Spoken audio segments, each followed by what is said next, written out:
Hello everyone, this is प्रीति कौशिक। और आज का जो हमारा टॉपिक है, हम जैसे इंडियन इकोनॉमिक्स कर रहे हैं शुरू से, फर्स्ट चैप्टर हमारा चल रहा है Indian economy on the eve of independence.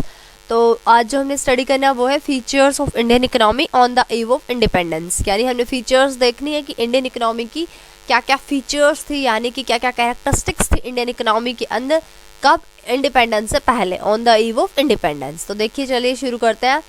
On the eve of independence Indian economy had the following characteristics. कहता है इंडिपेंडेंस से पहले इंडियन इकोनॉमी की कुछ कैरेक्टरिस्टिक्स थी।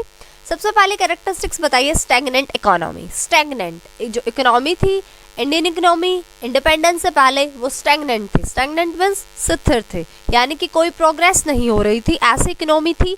On the eve of independence Indian economy was completely a stagnant economy. Independence से पहले Indian economy बिल्कुल स्टैग्नेंट इकोनॉमी थी। A stagnant economy is the one which shows little or no growth in income। कहते हैं एक stagnant economy का मतलब होता है एक ऐसी इकोनॉमी जो शो करती है थोड़ी सी या बिल्कुल भी नहीं, यानी ग्रोथ या तो थोड़ी सी हो रही है या बिल्कुल भी ग्रोथ नहीं हो रही किस चीज में, इनकम में। तो ऐसी इकोनॉमी को हम क्या बोलेंगे, stagnant economy. Before 1816, between 1860 to 1925, growth rate of per capita income was as low as 0.5% per annum, and between 1925 and 1950, it was 0.1% per annum। कहते हैं 1960 से 1925 के बीच में जो ग्रोथ रेट थी ना पर कैपिटा इनकम की, वो लो थी 0.5% पर एनम तक। फिर उसके बाद 1925 से 1950 तक वो 0.1% पर एनम आ गई थी। On account of this stagnation, bulk of Indian population lived in poverty। कहता है कि इस स्टैग्नेशन के चलते चलते, यानी कि बिल्कुल कोई ग्रोथ ही नहीं हो रही है, थोड़ी बहुत ग्रोथ हो रही थी, तो जो पॉपुलेशन थी इंडिया की वो पॉवर्टी में रह रही थी, यानी कि गरीबी में रह रही थी। Standard of living of the people remained miserably low. कहता है और जो स्टैंडर्ड ऑफ लिविंग था लोगों का रहने का, वो भी बहुत ही गरीब था, बहुत ही लो था। Epidemics and famines were a recurring phenomena. कहते हैं एपेडेमिक्स और फैमिनीज वो रिकरिंग फिनोमिना था, यानी कि बहुत सारी बीमारियां आ जाती थी, अकाल पड़ रहा था वहां पे, और ये तो चलता ही रहता था, यानी बार बार भुखमरी, अकाल पड़ रहा है, उसके बाद बहुत बड़ी बड़ी महामारी फैल जाती थी, क्योंकि कुछ फैसिलिटी नहीं थी ना कि हेल्थ केयर फैसिलिटीज हो, कुछ की हॉस्पिटल्स वगैरह हैं, कोई बीमारी आती तो उसका इलाज हो सके ऐसे ही, और फिर खाना पीना मिलता नहीं था, इनकम इतनी कम थी। तो इस तरीके से एपिडेमिक्स और फैमिनीज रिकरिंग फिनोमिना था। सेकंड कैरेक्टरिस्टिक्स में कहता है backward economy. Indian economy was a backward economy on the eve of independence. कहता है इंडियन इकोनॉमी एक बैकवर्ड इकोनॉमी थी इंडिपेंडेंस से पहले। Backward economy is the one in which per capita income is very low. कहते हैं backward economy हमने उस ऐसी इकोनॉमी को बोला जिसकी पर कैपिटा इनकम बहुत ही कम थी। इन 1947-48 per capita income in India was just ₹230। Just ₹230 थी per capita income. The bulk of the population was very poor. और बहुत सारे लोग थे, बहुत ज़्यादा गरीब थे, विदाउट सफिशिएंट फूड, जिनको ढंग से यानी भरपेट खाना भी नहीं मिलता था, सफिशिएंट फूड भी नहीं मिलता था। Clothing and shelter, unemployment was rampant. और अनएम्प्लॉयमेंट तो था ही था वहाँ पे।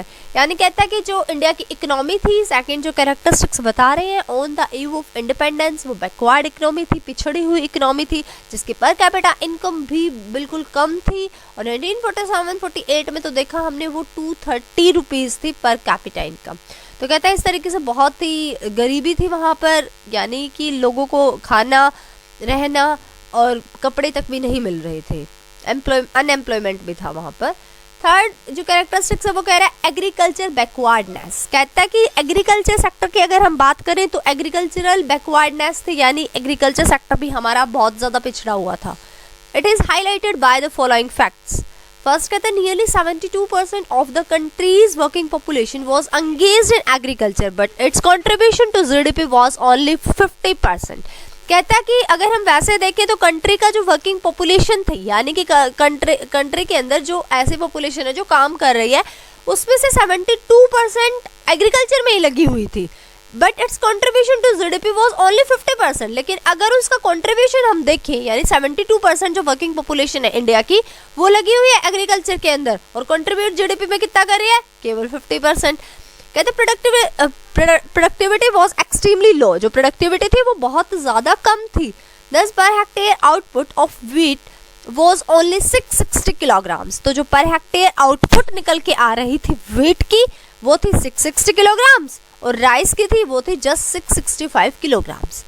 सेकेंड में कहता है food grain production was barely enough for subsistence. कहता है जो फूड ग्रेन का प्रोडक्शन हो रहा था वो भी केवल सबसिस्टेंस के लिए था, यानी बस आजीविका चलाने के लिए था। बस इतना प्रोडक्शन हो रहा था कि उससे केवल अपने खाने पीने का ही जुगाड़ हो सकता है। In 1947-48 it was recorded to be just 527 lakh tons. और ये 1947-48 में हमने जब रिकॉर्ड किया था इंडिया वालों ने, तब ये देखा था कि ये बस 527 लाख टन ही हुआ था, इतना फूड ग्रेन प्रोडक्शन था। तो इसी के चलते मतलब इसी के देखते हुए इसी के साथ हम ये बात कह सकते हैं कि जो हमारा एग्रीकल्चर सेक्टर था वो भी पिछड़ा हुआ था, एग्रीकल्चर बैकवर्डनेस देखने को मिली। फोर्थ जो कैरेक्टरिस्टिक्स है वो है इंडस्ट्रियल बैकवर्डनेस। कहता है अभी तो हमने एग्रीकल्चर पढ़ा कि एग्रीकल्चर पिछड़ा हुआ था, अब आप कह रहे हो इंडस्ट्रियल सेक्टर भी ऐसा ही था। कहता है here following facts are of underlined significance. First कहते हैं there was a virtual lack of the basic and heavy industry in the country. कहते हैं सबसे पहले कि कमी थी, किस चीज़ की कमी थी कि जो बेसिक इंडस्ट्री होते हैं और हैवी इंडस्ट्री होते हैं वो कंट्री में नहीं थी।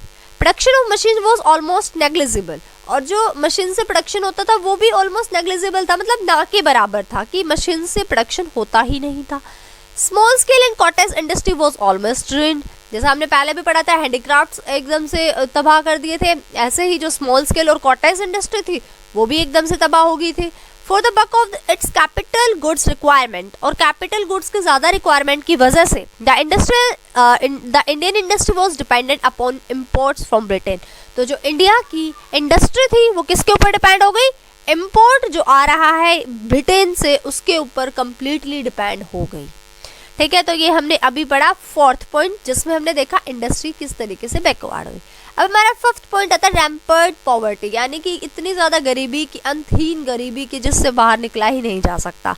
कहता है bulk of the population was very poor. India की पॉपुलेशन ज़्यादातर बहुत गरीब थी। People were not getting 2 square meal a day. कहते हैं लोगों को बस 2 टाइम का खाना भी नहीं मिल रहा था। दे लैक्ड शेल्टर एंड क्लॉथिंग, उनके पास रहने के लिए शेल्टर और पहनने के लिए कपड़े नहीं थे, रहने के लिए उनके पास घर नहीं था और पहनने के लिए कपड़े नहीं थे। कहते हैं this was largely owing to wide spread unemployment caused by the destruction of handicraft industry. और ये ज़्यादातर इसलिए फैला, ये अनएम्प्लॉयमेंट इसलिए फैला क्योंकि इंडियन हैंडीक्राफ्ट इंडस्ट्री का जो है डिस्ट्रक्शन हो गया था, ख़त्म हो गई थी वो। इस तरीके से क्या आ गया? अनएम्प्लॉयमेंट, अनएम्प्लॉयमेंट आते ही पॉवर्टी, पॉवर्टी आते ही सब कुछ खत्म। 6 में कह रहा है पुअर इंफ्रास्ट्रक्चर। कहता है इंफ्रास्ट्रक्चर था, पुअर था वो। Infrastructure development including means of communication and transport, generation of power, energy was extremely low. कहते हैं इंफ्रास्ट्रक्चर की जो डेवलपमेंट हुई ना, जिसके अंदर इंफ्रास्ट्रक्चर के अंदर हम कह रहे हैं कम्युनिकेशन की बात हो जाए, ट्रांसपोर्ट की, या पावर जनरेट करनी, एनर्जी जनरेट करनी, वो बहुत ज़्यादा कम थी। 1948 में जो पावर जनरेशन कैपेसिटी थी वो थी was merely 2100 MW। Length of railway lines was 53,596 kilometer. Pukka roads had a coverage of 155,000 kilometer only. तो इस तरीके से बता रहा है कि जो हमारा इंडिया का इंफ्रास्ट्रक्चर था वो बहुत ज़्यादा अंडर डेवलप्ड था। चाहे उसमें किसी की बात को ले लें हम, चाहे कम्युनिकेशन ले लें, ट्रांसपोर्ट ले लें या पावर एनर्जी, किसी भी तरीके से अगर हम देख रहे थे इंडिया का जो इंफ्रास्ट्रक्चर था इंडिपेंडेंस से पहले वो बहुत ज़्यादा अंडर डेवलप्ड था।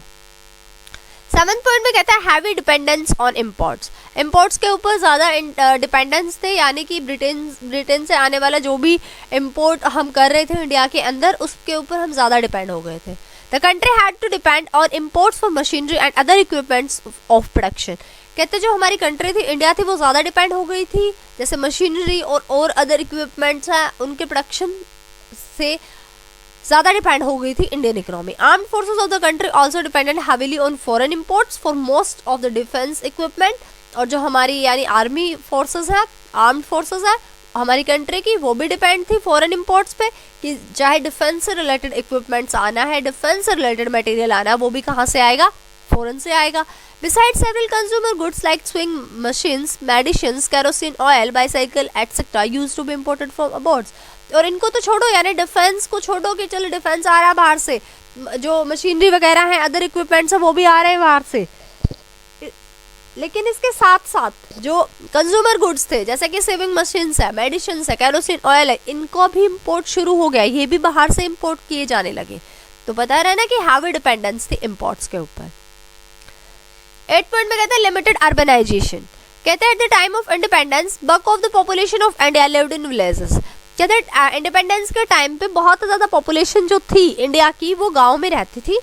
In 1948 only 14% of population lived in urban area। 1948 में केवल 14% पॉपुलेशन जो थी वो अर्बन एरिया में रहते थे, while 86% lived in rural area, जबकि 86% रूरल एरियाज में रहते थे।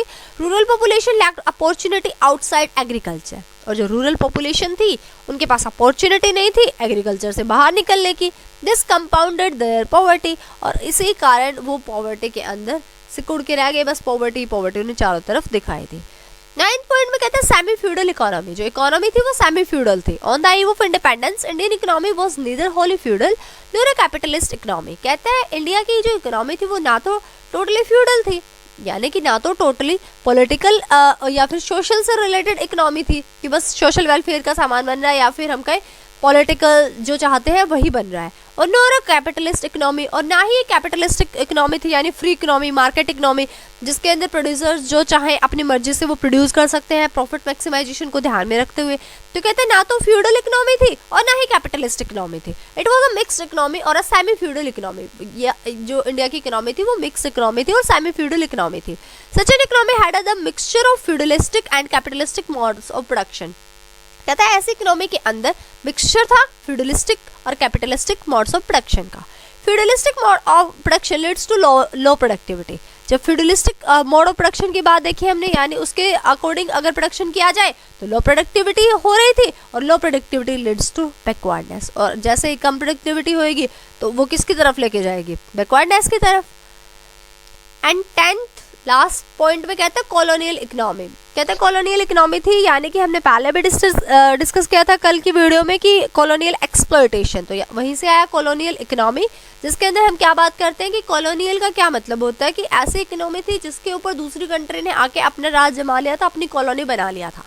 कहते हैं Indian economy was a colony of British government. कहता है जो इंडिया की इकोनॉमी थी ना वो कॉलोनी बन गई थी ब्रिटिश की गवर्नमेंट की। It implied exploitation of the Indian economy for the benefit of the British economy, और इसका जो इंडिया की इकोनॉमी था इसको बस एक्सप्लॉइट किया जा रहा था ब्रिटिश इकोनॉमी के बेनिफिट के लिए। Following observation highlight how Indian economy suffered at the hands of the British rulers. अब देखते हैं कौन से। फर्स्ट वन कहता है British government curbed domestic industry by imposed heavy taxes. जो ब्रिटिश की गवर्नमेंट थी उसने डोमेस्टिक इंडस्ट्री के ऊपर बहुत ज्यादा हैवी टैक्सेस लगाए। This forces the Indian to buy the British goods, और इसी ने फोर्स किया कि अब वो ब्रिटिश गुड्स को परचेज करें। Indian economy was used as source of raw material for the British industries, और इंडिया की जो इकोनॉमी थी वो रॉ मटेरियल का सोर्स बन के रह गई थी ब्रिटिश इंडस्ट्रीज के लिए। Exports of raw material were almost duty free. जो एक्सपोर्ट होता था रॉ मटेरियल के एक्सपोर्ट की बात कर रहे हैं वो ड्यूटी फ्री था। Thus natural resources in India was drained for the growth of British industry। तो जो नेचुरल रिसोर्सेज थे इंडिया के वो ब्रिटिश इंडस्ट्री में ऐसे बहा दिए गए थे, मतलब कि इस तरीके से सारे नेचुरल रिसोर्सेज इंडिया के ब्रिटिश इंडस्ट्री के पास पहुंच गए थे उसकी ग्रोथ के लिए। Atrocities were committed on the Indian artisans so as to force them to close their cottage industries। और जो इंडिया के आर्टिसंस थे उनको फोर्स किया गया कि अब वो अपनी कॉटेज इंडस्ट्रीज को बंद कर दें, क्योंकि हमारी ब्रिटेन की इंडस्ट्रीज जो है वो आप पे हावी पड़ रही हैं। This leads to destruction of Indian handicrafts, और इसी की वजह से इंडियन हैंडीक्राफ्ट्स का डिस्ट्रक्शन हुआ। तो ये जितने भी हमने अभी कैरेक्टरिस्टिक्स पढ़ी, यानी 10 कैरेक्टरिस्टिक्स पढ़ी, वो यही दिखा रही है कि जो इंडिया की इकोनॉमी थी वो बैकवर्ड थी एज वेल एज स्टैग्नेंट थी। तो आज के लिए आज हमने पढ़ा कि फीचर्स क्या थी on the eve of independence, Indian economy की फीचर्स आज हमने स्टडी की। Hope you like it. Thanks for watching. Subscribe Preeti Kaushik classes for more videos. Thank you. Bye bye. Take care. Keep watching.